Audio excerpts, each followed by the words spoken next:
Hello मेरे smarty दोस्तों, मैं हूं अमर झा और आप देख रहे हैं आपका अपना चैनल जॉब स्मार्ट। दोस्तों, आज जो चर्चा मैं करने जा रहा हूं शायद आपको इमीडिएटली थोड़ा अटपटा सा लगेगा। हो सकता है कि आप इसको मानने से भी इनकार कर दें, परंतु यह 16 आने सच है।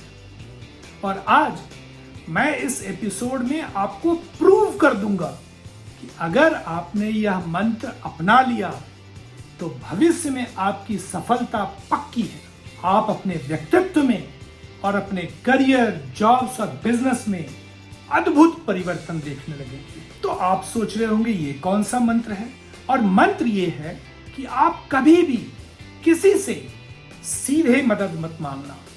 मांगने से पहले उसकी मदद करने की सोचो, उस रिलेशनशिप में इन्वेस्ट करने की सोचो। वो रिलेशन फ्रेंड्स का, family members, work place colleagues, boss या समाज का कोई भी सदस्य हो सकता है। दोस्तों, आप इस एपिसोड को आज पूरा देखें और कन्विंस होकर जाएं, ताकि इस एपिसोड के बाद सब ये कहे कि अरे आप तो बदल गए हो। और आपने अगर इस जॉब स्मार्ट चैनल को अभी तक सब्सक्राइब नहीं किया है तो कर लीजिए, आपका फायदा ही होगा, कोई नुकसान नहीं होने वाला है। दोस्तों, अगर आप बैंक जाते हो तो आप क्या सीधे अपने अकाउंट से पैसे निकाल सकते हो? नहीं ना। अकाउंट से पैसे निकालने से पहले आपको बैंक के अकाउंट में जमा करना पड़ेगा। हमारा और आपका और किसी और का, हर किसी का एक दूसरे के साथ रिलेशनशिप का एक अकाउंट होता है। और अकाउंट की करेंसी है टाइम, ट्रस्ट, लव, केयर और कंपैशन। आप किसी भी अकाउंट से पैसे तब तक नहीं निकाल सकते जब तक कि आपने उसमें जमा नहीं किया है। अगर आपका किसी व्यक्ति के साथ रिलेशनशिप में कोई पूंजी जमा नहीं है, आपका अकाउंट खाली है, तो फिर कभी एक्सपेक्ट मत करना कि आप जितना विड्रॉ करना चाहते हो कर सकते हो, वो मिल ही जाएगा। मुझे हो सकता है कि कभी कभार आपको लोन के रूप में कुछ मिल जाए, परंतु उसकी कोई गारंटी नहीं है। लेकिन अगर आपने उस रिलेशनशिप अकाउंट में जमा किया है, इन्वेस्ट किया है, तो आपका हक भी है और रिटर्न मिलने के चांसेस भी हाई है। दोस्तों, नेताजी सुभाष चंद्र बोस जब आजादी की लड़ाई लड़ रहे थे तो उन्होंने देश को ये नहीं कहा था कि मैं तुमको आजादी एक थाली में परोस कर दूंगा। उन्होंने कहा था, तुम मुझे खून दो, मैं तुम्हें आजादी दूंगा।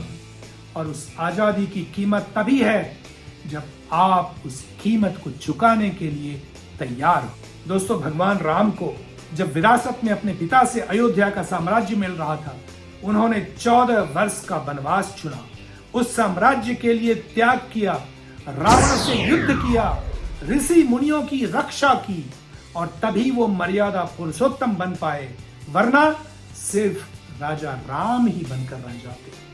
दोस्तों, कृष्ण चाहते तो अकेले कौरवों को हराकर पांडवों का सारा राजपाट दे सकते थे, परंतु उन्होंने अर्जुन को रणक्षेत्र में युद्ध करने का ज्ञान दिया। अर्जुन को युद्ध कर उस विजय की कीमत चुकानी पड़ी, और तब यह कथा युगों युगों से हमारा मार्ग दिखाने वाली हमारे श्रीमद् भगवत गीता के रूप में हमारा धर्म ग्रंथ बन गया। दोस्तों, महाभारत में एकलव्य शिष्य के रूप में इसलिए अमर हो गया क्योंकि उसने अपना अंगूठा काट कर दक्षिणा के रूप में गुरु द्रोणाचार्य को समर्पित कर दिया, ज्ञान की भीख नहीं मांगी। दोस्तों, तुम भी भिखारी मत बनो, देने वाला दानी बनो, कर्म करने वाला कर्मवीर बनकर कुछ हासिल करो। दोस्तों, आपको परीक्षा देने का तो अधिकार है, परंतु कभी किसी को यह कहकर देखना, आज मैं आपकी परीक्षा लूंगा। क्या कोई तैयार होगा? दोस्तों, सफल बॉस वो नहीं होता है जो सिर्फ यह कहता है कि तुम मुझे काम करके दो, तुम मुझे रिजल्ट दो, बल्कि वह ज्यादा अच्छा सफल बॉस होता है जो आपके हित की बात पहले करता है, आपके एस्पिरेशंस की, डिजायर और ड्रीम्स की बात करता है। Friends, people appreciate those who give back to the society, not the ones who is seen as coming to extract more and more from the society. बच्चे भी प्यार उसी को देते हैं जो उन्हें प्यार देता है। जरा डांट कर प्यार मांगने की कोशिश तो करना, देखो क्या मिलता है। कहावत भी है, रोपे पेड़ बबूल का, आम कहाते होए। दोस्तों, देने वाले का हाथ हमेशा ऊपर और लेने वाले का हाथ हमेशा नीचे रहता है। देने वाला देवता कहलाता है और लेने वाला लालची नेवता होता है। यह बात हर युग के लिए सनातन सत्य है। तो दोस्तों, अगर जीवन में सफल होना चाहते हो तो एक खाली रिलेशनशिप अकाउंट से निकालने की कोशिश करने में दिवालिया मत हो जाना। पहले रिलेशनशिप में इन्वेस्ट करने की कोशिश करना। लेने से पहले देने के मंत्र को याद रखना और तब आपकी जिंदगी बदल जाएगी। दोस्तों, आज के एपिसोड में बस इतना ही। अपने जॉब्स, बिजनेस और करियर से रिलेटेड जानकारी के लिए हमारे हर एपिसोड को देखते रहिए। जॉब स्मार्ट चैनल को लाइक, सब्सक्राइब करिए, बेल आइकन दबाइए ताकि हमारा अगला एपिसोड जैसे ही रिलीज होगा आपको नोटिफिकेशन मिल जाएगा। तो अगले एपिसोड तक के लिए जय हिंद, जय भारत।